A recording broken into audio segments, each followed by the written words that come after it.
Question given है, a vehicle of mass m is moving on a rough horizontal road with momentum p. Vehicle की जगह यहाँ पे block भी मान सकते हो, यहाँ पे ये एक हॉरिजॉन्टल सरफेस है और रफ है ये, और इसमें रफनेस भी म्यू दे रखी है इसके ऊपर जो रोड और टायर के बीच में, ठीक है ना। चलो एक काम करते, को व्हीकल है यहाँ पर, ये सुनो आप, ये व्हीकल है, व्हीकल ही मान लेते हैं। इस व्हीकल का मास m है, व्हीकल का मास m, इसका मोमेंटम है p, मोमेंटम कितना है इसका p। एक व्हीकल जा रहा था, व्हीकल का मास m है और इसका मोमेंटम p है। p कैपिटल में लिख रखा है, चलो p कैपिटल लिख लेते हैं। If the coefficient of friction between the tire and the road is mu, mu है coefficient of friction, mu, mu और u में फर्क होता है। mu में देखो ये ऐसे होगा, u ऐसा होता है, mu ऐसा होता है, फर्क है भाई। ये coefficient of friction mu है यहाँ पे, किसके बीच में, टायर और रोड के बीच में। स्टॉपिंग डिस्टेंसेस, अब सुनो स्टॉपिंग डिस्टेंस का मतलब क्या है। क्वेश्चन में इसने पूछा स्टॉपिंग डिस्टेंस, और इसने गिवन है सिर्फ यहाँ पे p, मोमेंटम गिवन है p, मास गिवन है m और म्यू गिवन है कोएफिशिएंट ऑफ रफनेस। इन तीनों की टर्म्स में ही आंसर बताना है, ठीक है ना। और acceleration due to gravity g ले लोगे, अगर उसकी जरूरत पड़ेगी g की टर्म्स में बता देना, g की वैल्यू मत पुट करना, ठीक है, क्योंकि ऑप्शन ही कुछ हिसाब से दिए हुए हैं। क्वेश्चन के अंदर की व्हीकल है, पता क्या हुआ, इसने अचानक ब्रेक लगा दिया। कभी भी किसी व्हीकल को ब्रेक लगाओगे वो एकदम से इंस्टेंटली कभी नहीं रुकता, वो थोड़ी दूर जाने के बाद रुकता है। कोई भी व्हीकल हो, कैसा भी व्हीकल हो, स्पीड अगर उसकी कम है तो भी 0.01 मिलीमीटर जाने के बाद रुके, लेकिन थोड़ा डिस्टेंस जाने के बाद ही रुकेगा।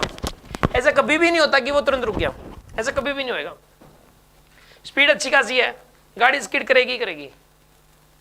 तो क्या हुआ कि इसने इसको लगा कि अचानक यार एकदम से मुझे ब्रेक लगाना था, इसने एकदम से खड़े ब्रेक लगा दी, जिससे क्या हुआ, पहिया तो घूमना बंद हो गया बट गाड़ी स्किड करना शुरू हो गई। उसके बाद गाड़ी का मास है m, स्पीड, इसका मोमेंटम है p, और कोएफिशिएंट ऑफ रेफरेंस जो है वो क्या है यहाँ पे, म्यू है। या आप ऐसा भी सोच सकते हो इस क्वेश्चन को कि यहाँ पे व्हीकल नहीं है, एक ब्लॉक ही है, ब्लॉक का मास m और उसका मोमेंटम p, और उसको ऐसे फेंक दिया बस, ठीक है, और उसका मोमेंटम p के साथ फेंक दिया उसको, और कोएफिशिएंट ऑफ फ्रिक्शन म्यू है। यहाँ पे आपको ये बताना है कितने डिस्टेंस जाने के बाद ये रुकेगा।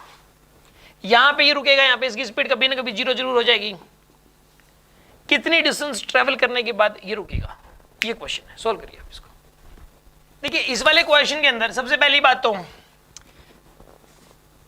इस पे अगर ऐसे क्वेश्चन में काइनेटिक फ्रिक्शन नहीं लगेगा, फ्रिक्शन जो लगेगा इसके ऊपर वो हो जाएगा किसके बराबर, म्यू इंटू एन के बराबर, ठीक है ना, म्यू इंटू एन के बराबर, और एन की वैल्यू mg के बराबर, तो म्यू mg का फ्रिक्शन फोर्स लगेगा इसके ऊपर, म्यू mg का फ्रिक्शन फोर्स लगेगा।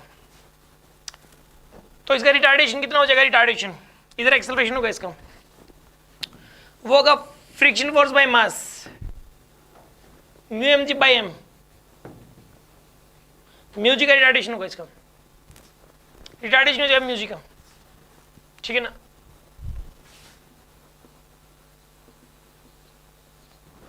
इस तरफ होगा म्यू जी का रिटार्डेशन होगा इसका, रिटार्डेशन म्यू जी का है, ठीक है। इसकी इनिशियल वेलोसिटी कितनी होगी ये बता सकते हो। देखो मोमेंटम क्या होता है, मास इंटू वेलोसिटी होता है, तो वेलोसिटी क्या आ जाएगा, मोमेंटम बाय मास। ये इसकी इनिशियल वेलोसिटी है, v लिख दिया बट ये इनिशियल वेलोसिटी है वास्तव में, ये क्या है इसकी इनिशियल वेलोसिटी, और वेलोसिटी घटते घटते क्या होगी इसकी, 0। थर्ड इक्वेशन लगा दो आप, यहां से लेके यहां तक, a से लेके b तक थर्ड इक्वेशन लगाओगे आप, v square equal to u square plus 2s, v की वैल्यू 0, इनिशियल वेलोसिटी का स्क्वायर आएगा, ये इनिशियल वेलोसिटी ये वाली है, इसका स्क्वायर करोगे आप, -2, रिटार्डेशन आएगा इसका म्यू जी का। वैसे भी म्यू जी का रिटार्डेशन होता है, अगर किसी भी बॉडी को ऐसे फेंक दो ना सीधा, कोई भी मास की बॉडी हो ना, ऐसे फेंक दोगे सीधा, तो उसका म्यू जी का रिटार्डेशन होता है। या एक व्हीकल एकदम से ब्रेक लगा दे तो उसका म्यू जी का रिटार्डेशन होता है, ये रिजल्ट भी याद कर लो आप, ठीक है ना। एस की वैल्यू अपने को निकालनी है इसमें, तो सिंपल ही आएगा p square by m square divide by 2 mu g s, तो s की वैल्यू आएगी p स्क्वायर डिवाइड बाय में 2 म्यू m स्क्वायर इंटू जी,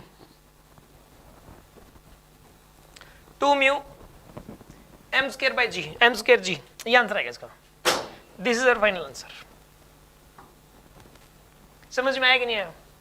सिंपल सी बात है, देखो म्यू जी का रिटार्डेशन निकाल लिया पहले तो, इसमें फ्रिक्शन फोर्स का म्यू के इनटू एन, एन की वैल्यू एम जी के बराबर, तो रिटार्डेशन का फ्रिक्शन फोर्स बाय मास, ये तो रिटार्डेशन होगा ए का, यहां से यहां तक, और जो यहां से वेलोसिटी निकाली इनिशियल, तो इनिशियल मास दे रखा था, इसका मोमेंटम पी दे रखा है, तो इसे इनिशियल वेलोसिटी पता लगी P by M, final velocity zero है, यहां से लेके यहां तक थर्ड इक्वेशन लगाई, थर्ड इक्वेशन से आपके पास डिस्टेंस ट्रेवल आ गई इसकी।